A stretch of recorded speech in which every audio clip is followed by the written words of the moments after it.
Assalamualaikum warahmatullahi wabarakatuh. Waalaikumsalam warahmatullahi wabarakatuh. Waalaikumsalam warahmatullahi wabarakatuh, Prof. Alhamdulillah, salatu wassalamu ala rasulillah, amma ba'd.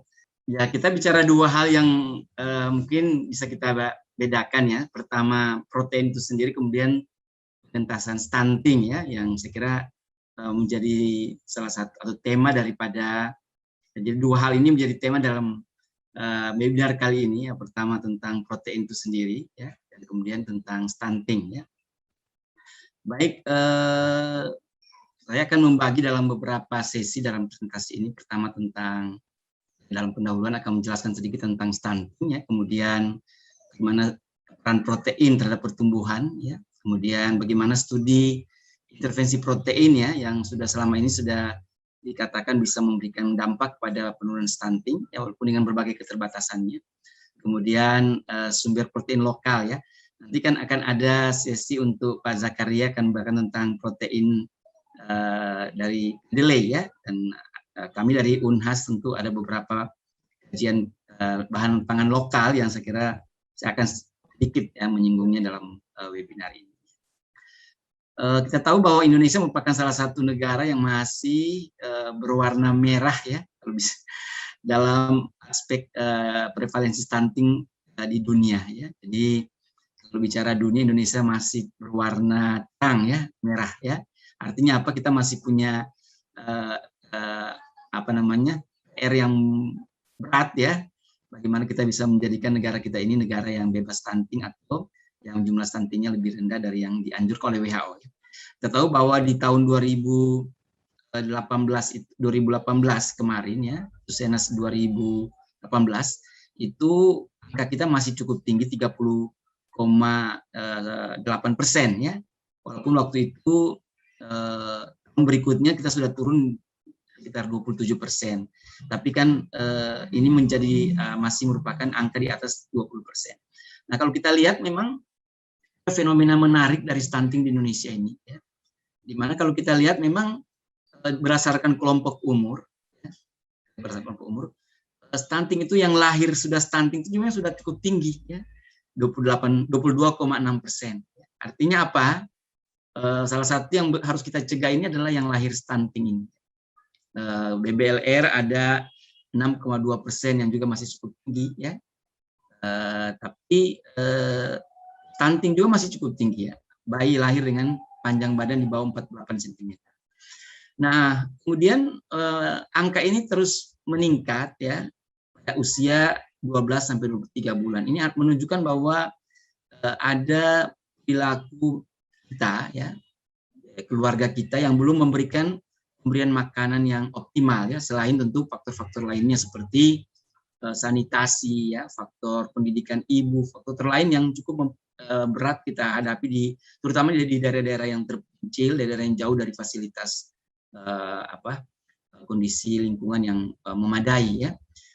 Jadi kita melihat bahwa angka ini meningkat di usia yang 12 sampai 24 bulan. Di mana kita tahu bahwa 12 sampai 24 bulan masih termasuk periode emas ya, golden period, di mana artinya apa? Seharusnya di dalam 24 bulan pertama ini kita bisa mencegah ya. Kalau sekarang tidak, malah terus meningkat ya. Padahal prioritas kita sekarang ke depan kan 1000 HPK ya. Nah, ini menjadi PR kita besar. Nah, makanya sekarang kita harus betul-betul prioritas di bawah 24 bulan ini ya. Dan bagaimana kita melihat bahwa berbagai aspek yang bisa kita lakukan ya, terutama selain tentu kita melihat intervensi yang sensitif dari aspek pertanian, aspek pendidikan ya, aspek lingkungan sebagainya, tapi di samping itu faktor gizi spesifik ya, ini menjadi sangat satu juga hal yang perlu kita jadi tanggung jawab kita bersama. Nah, kita coba belajar dari Peru ya. Ini mohon maaf kenapa saya sering ulang-ulangi ini ya, studi analisis dekomposisi ya, yang saya kira yang mengajarkan kepada kita apa sih yang membuat Peru itu mengalami penurunan stunting yang cukup drastis, cukup signifikan katakan seperti dibanding negara-negara lain. Kalau kita lihat di gambar ini terkait dengan negara-negara di Amerika Latin. Ya. Nah, ternyata faktor utama itu adalah pelayanan kepada ibu dan neonatal, ya, dan bayi baru lahir, ya. Jadi maternal and newborn health care itu menjadi kontribusi faktor yang memberikan kontribusi yang cukup besar, yang paling besar kan kata seperti itu, ya. Udah ini untuk total under 5 years old itu di bawah 25 tahun itu memberi kontribusi 28%. Dari 100% ya terjadi penurunan stunting di negara Peru ini, ya. Yang kedua baru maternal nutrition, ya. Jadi pertama adalah maternal and newborn health care, ya. Jadi pelayanan kesehatan kepada ibu dan bayi, ya. Dan yang kedua maternal nutrition, ya. Dan ketiga baru kita lihat di sini ada parental education, menjadi satu faktor yang fertility yang warna kuning atau yang warna ungu, ya, parental education, ya. Jadi artinya apa? Ini bukan gizi sebenarnya, ya. Maksudnya di luar gizi, ya. Kalau maternal nutrition jelas ya gizi. Tapi artinya apa? Banyak faktor yang harus berkontribusi, ya. Kalau kita tahu memang selama ini selalu dipakai angka 20% untuk gizi spesifik. Jadi yang lainnya itu dari sensitif. Nah, begitu juga dengan Ethiopia. Ya, kalau kita belajar dari kedua negara ini, Ethiopia itu, ya, dia adalah termasuk negara di daerah Afrika, Afrika Utara yang memang sangat minus, ya, sangat umumnya adalah low income countries, ya. Tadi sudah dikatakan oleh Ibnu, ya, bahwa Indonesia itu sekarang memang sebelum COVID agak masuk ke middle upper countries, ya, income countries, ya, middle upper, ya. Tapi karena COVID menurun lagi, ya. Tapi artinya apa? Kita ini sudah lebih baik dari Afrika lah, ya. Tapi coba lihat di Afrika ini juga penurunan yang signifikan selama 15 tahun, ya, kan mereka pakai angka 1990 sampai ke bawah 2015. Nah, ternyata angka tingkat yang satu faktor kontributor yang paling utama itu adalah total crop yield, artinya pendapatan petani, ya. Jadi kalau petani itu semakin sejahtera dengan pendapatan mereka, ya, total panennya itu juga memberi dampak. Kemudian number health workers dan yang ketiga adalah bagaimana jadinya deliver maternal nutrition, ya, juga mempengaruhi. Artinya apa? Kita coba lihat variasi di setiap negara berbeda-beda. Nah, untuk itu maka memang di Indonesia ini kita perlu apa prioritasnya dan apa yang harus kita perhatikan. Itu terkait dengan stunting. Sekarang kita bicara tentang protein, ya, dan pertumbuhan, ya, karena kita memang fokusnya di protein ini. Saya mungkin tidak terlalu banyak menyinggung, tapi saya kira kalau yang hadir ini rata-rata dari background gizi pasti paham, ya. Saya cuma ingin mengungkap beberapa aspek saja, ya. Pertama, protein dalam tubuh kita, ya, bahwa kita ini protein itu adalah banyak-banyak dalam otot, kulit, tulang, ya, jaringan lain, ya. Dan dia merupakan 17% kalau total tubuh manusia ini, ya. Nah, tapi yang penting bahwa ini kok salah, ya. Sudah, Prof, sudah. Ya, mohon maaf kalau saya salah, ya. Ada beberapa yang memang tidak perlu masuk, ya. Ya, kita kenal ada yang membentuk protein itu adalah asam amino, ya. Dan kita sudah tahu bahwa ada asam amino esensial yang betul-betul memang sangat diperlukan dari luar tubuh, ya. Jadi harus ada dalam komponen makanan. Tapi ada juga yang non esensial, ya, atau bahkan bukan, dan ada juga yang bersyarat, ya, kalau dia penuhi ini kemudian tidak diperlukan lagi. Tapi ini menunjukkan bahwa memang protein itu adalah makanan yang memang harus kita konsumsi tiap hari. Tidak boleh kita mengatakan bahwa no protein, ya, atau low proteinnya. Dan memang kalau dalam teori dikatakan bahwa protein yang baik itu adalah protein yang memenuhi syarat, ya. Dan ada yang protein yang memenuhi seluruh yang lengkap, ya. Dan umumnya protein yang lengkap ini adalah protein hewan, ya. Ada juga protein yang setengah lengkap, artinya kelengkapan asam aminonya juga itu tidak memenuhi secara adekuasi, kan ada beberapa penilaian kualitas protein, ya. Mungkin Pak Jakaria mungkin akan sebentar juga menjelaskan itu. Atau tidak lengkap ya, mungkin tidak memenuhi seluruh kebutuhan daripada asam amino esensial tadi. Nah, ini yang paling penting ya, bahwa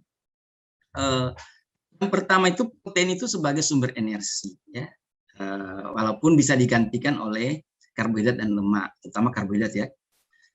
Tapi tetap dia disebut juga sebagai sumber energi ya. Kalau kita kekurangan lemak dan karbohidrat, nah diambillah dari protein ini.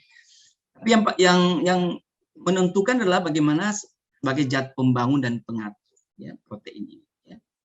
Sehingga tidak bisa ada upaya untuk lihat penambahan berat badan tubuh kita atau pertambahan sel-sel dalam tubuh kita tanpa ada protein ya. Karena protein adalah pembangun ya. Kita lihat struktur sel ya, itu pasti adalah dari komponen protein ini.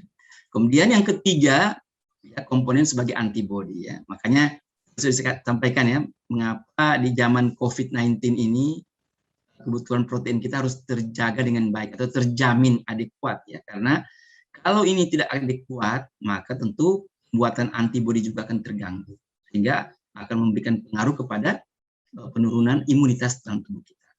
Nah, kemudian terkait dengan keseimbang elektrolit, asam basa dan albumin ya, tentu ini menjadi sangat penting.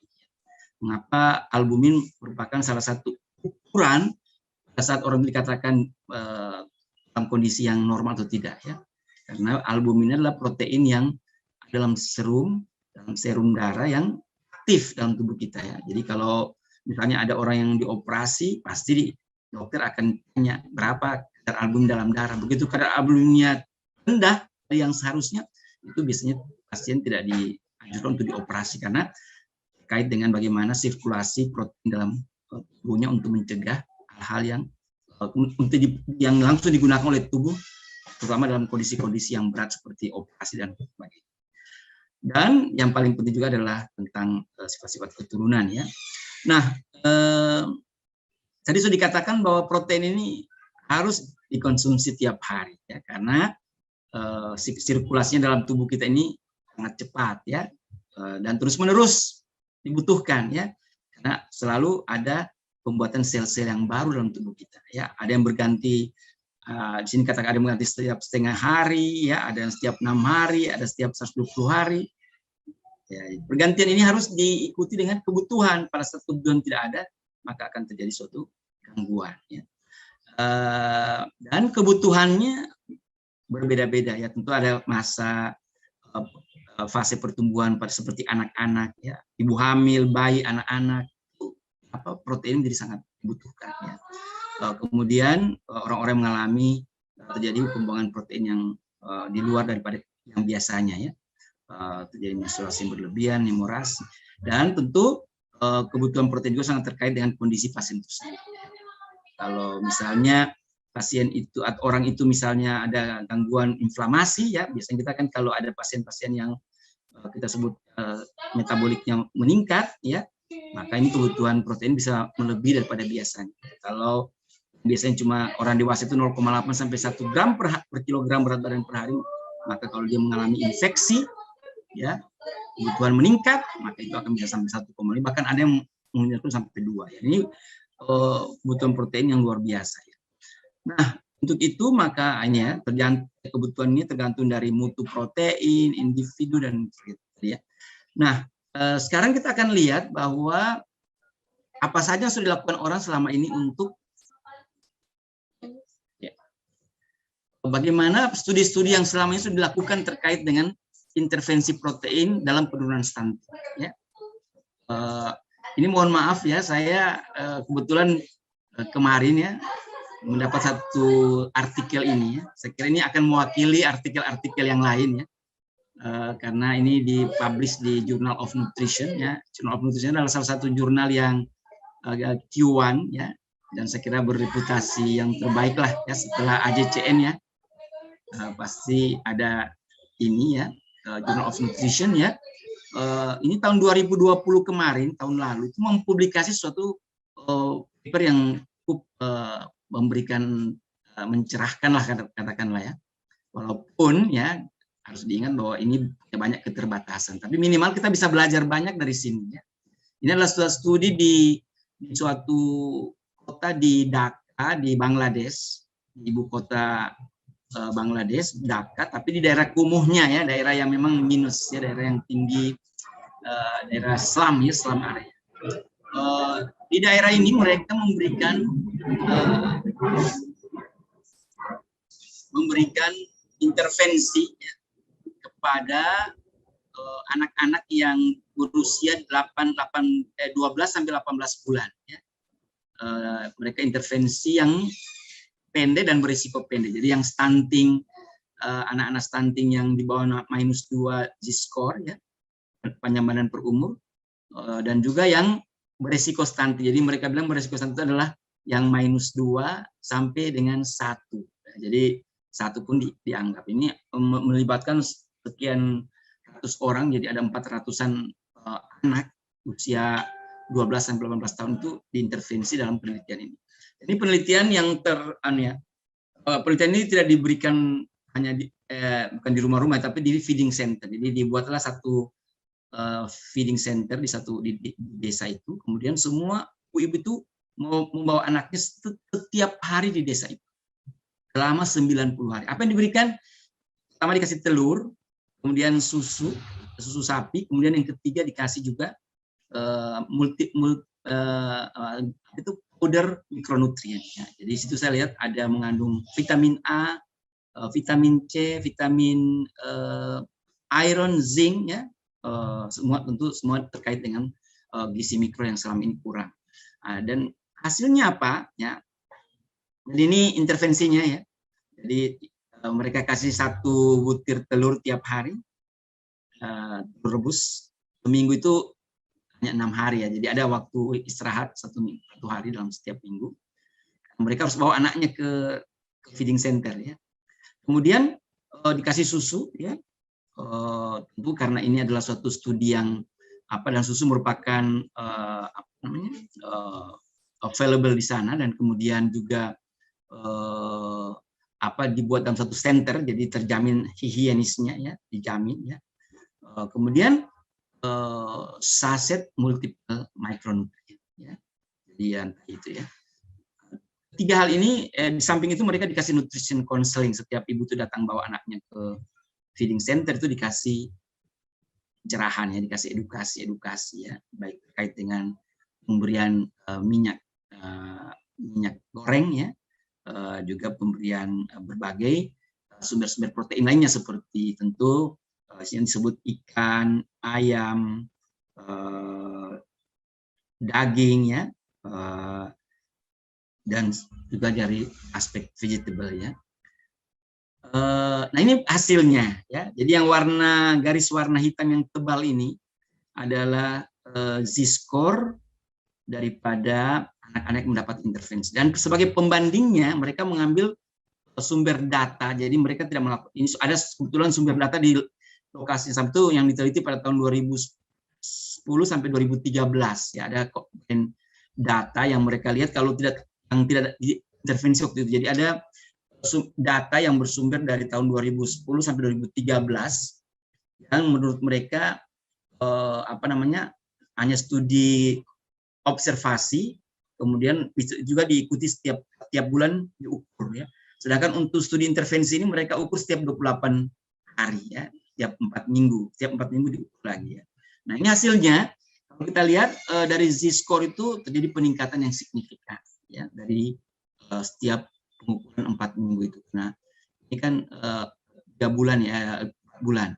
Jadi setiap baseline dan endline, kemudian setiap 4 minggu diukur lagi. 4 minggu diukur lagi. Nah, dan ini hasilnya dan signifikan hasilnya. Namun ya mereka mengatakan bahwa difference daripada kedua grup ini terlihat signifikansinya jelas signifikan ya. Tapi difference jadi biasa kita sebut dengan change, how much change between before after antar 2 grup. Nah, ini mereka sebut dengan DID ya, difference in difference itu hanya mendapatkan angka 0,23. Nah, kemudian mereka pisahkan yang stunting dengan tidak stunting, itu yang stunting itu lebih tinggi 0,27 besar perbedaannya, sedangkan yang stunting dalam artian hanya risiko di antara minus 2 sampai 1 itu 0,19. Namun ini kan penelitiannya 3 bulan saja ya.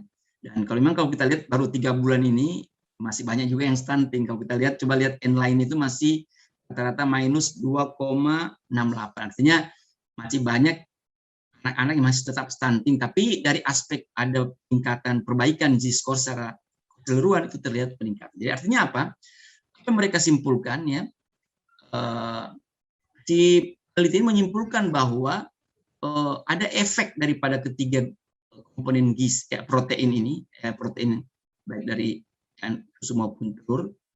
Tapi mereka tidak bisa membedakan komponen mana kira-kira yang berpengaruh. Ya, mereka bilang memang kalau kita lihat katanya kandungan gizi pada telur, pada susu, semua bisa memberikan dampak ya terhadap linear growth. Hasil penelitian terkait dengan terkait dengan pemberian telur juga begitu, ada penelitian yang melakukan 6 bulan ada perbaikan. Itu juga susu, tapi susu ini terutama pada negara-negara yang sudah develop ya, mereka bisa memperlihatkan linear growth karena adanya growth stimulating factors ya. Nah, tapi studi ini tetap dianggap memberikan suatu harapan ya, bahwa intervensi yang dilakukan di usia-usia 12 sampai 18 bulan ya, seperti kita lihat ini pada kejadian stunting di Indonesia yang masih tinggi ya, di usia 12 sampai 24 bulan itu merupakan jendela yang bisa kita intervensi ya dengan pemberian protein sehingga itu bisa memperbaiki tumbuhan. Nah, memang studi ini memang sangat belum final ya, karena kita tidak bisa mengambil banyak manfaat karena tidak bisa membedakan yang mana, dan kemudian kondisi masyarakat seperti itu ya, masih banyak keterbatasan ya. Tapi yang jelas diperlukan studi-studi CT ke depan yang bisa meningkatkan pertumbuhan. Saya kira itu terkait dengan studi ini. Dan yang terakhir, seperti yang saya janji tadi, kita di UNHAS itu dia punya beberapa potensi yang saya bisa sampaikan, sumber-sumber lokal yang sudah kita teliti kemarin ya. Bukan saya, tentu mahasiswa saya ya, dan teman-teman. Yang pertama ini adalah ulat sagu ya. Potensi ulat sagu kita ini kan luar biasa ya di Sulsel, dan itu di luar Sulsel seperti Sulawesi Tengah, Sulawesi Tenggara, Sultra ya, baik Sulawesi Utara juga, Gorontalo punya potensi ulat sagu ini ya. Semua daerah yang punya tanaman sagu, kemudian mereka memproses sagu itu, kemudian setelah mendapatkan hasil sagu itu, batang-batang pohon sagu itu akan terjadi suatu akumulasi yang besar tentang ulat sagu ini ya. Kalau di Papua itu menjadi makanan khas, jadi mereka bikin seperti sate ya, jadi ulat sagu itu jadi sate dan dimakan seperti itu ya.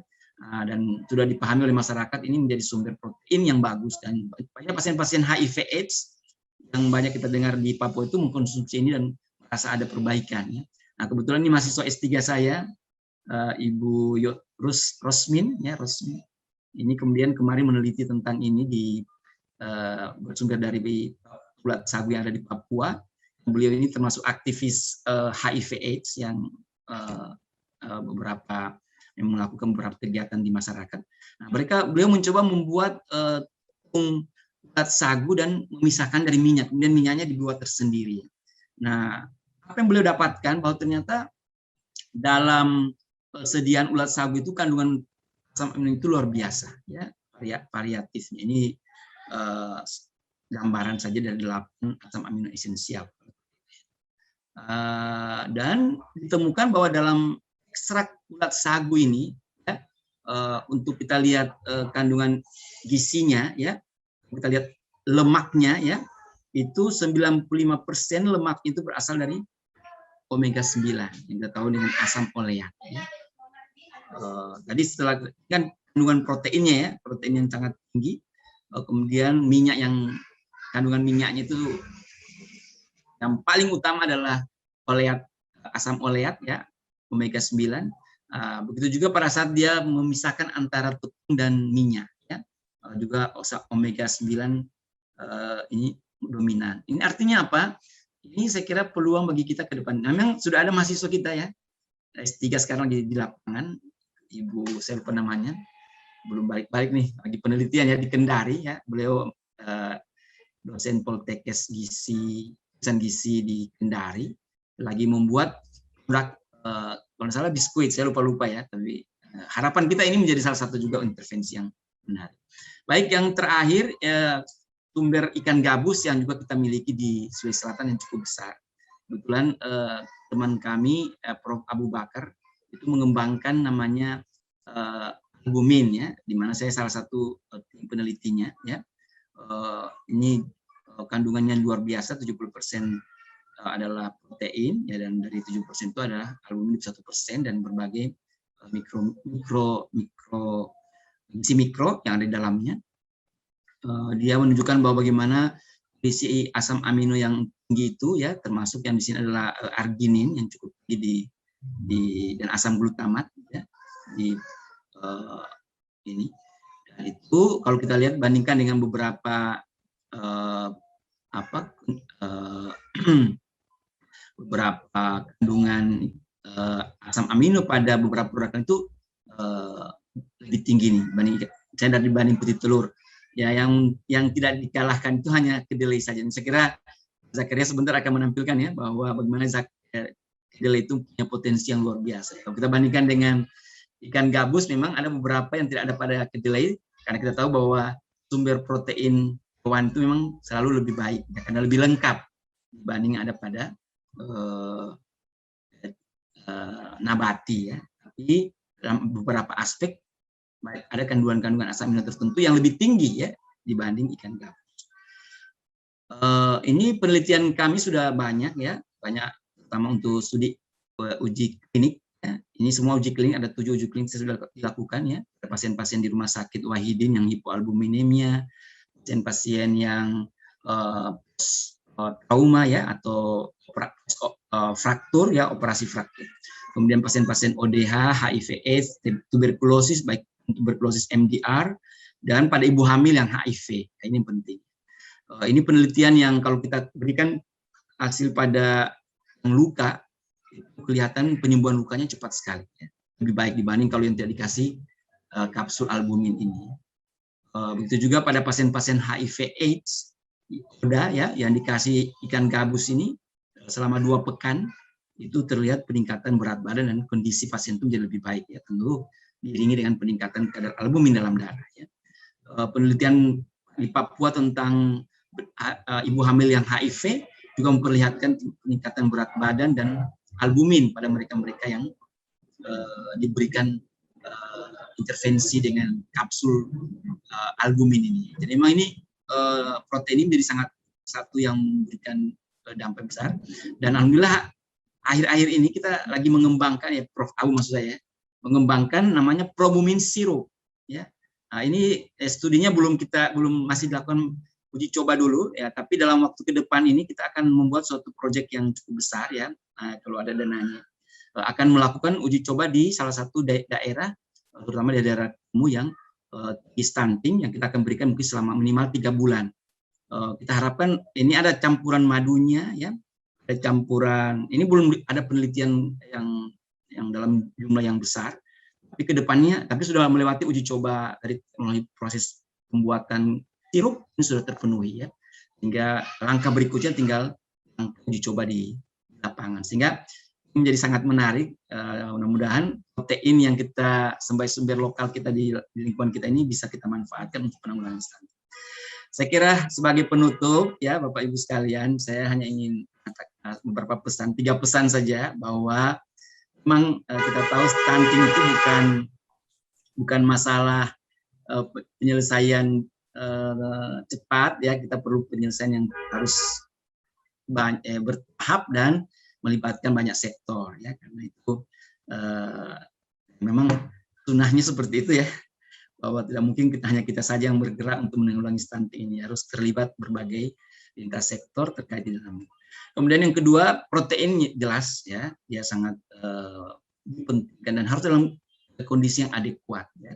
Tahu tadi sudah dikatakan bahwa sumber protein kita ini memang masih belum adekuat ya, terutama untuk negara-negara, untuk daerah-daerah yang jauh ya, apalagi jauh ke gunung ya. Kalau jauh ke pulau ya kadang-kadang mereka bisa dapat dari ikan walaupun itu perlu edukasi. Tapi kalau di ujung gunung, wah itu lebih mengkhawatirkan ya. Apalagi mereka tidak terbiasa makan telur dan daging ayam ini. Kemudian yang terakhir, memang sumber protein lokal kita cukup bervariasi dan tantangan buat kita semuanya ya. Bagaimana meng-create produk-produk yang bersumber pangan lokal, protein dengan terutama protein hewani, bukan berarti protein nabati tidak ya, tapi protein hewani ini kan memang tadi ya punya asam amino yang lengkap. Saya kira itu dari saya. Mohon maaf kalau tidak terlalu tidak ada tidak terlalu memenuhi apa yang diharapkan, tapi minimal membagi, share ya ideas di dalam kesempatan ini. Demikianlah moderator, bermanfaat. Assalamualaikum warahmatullahi wabarakatuh.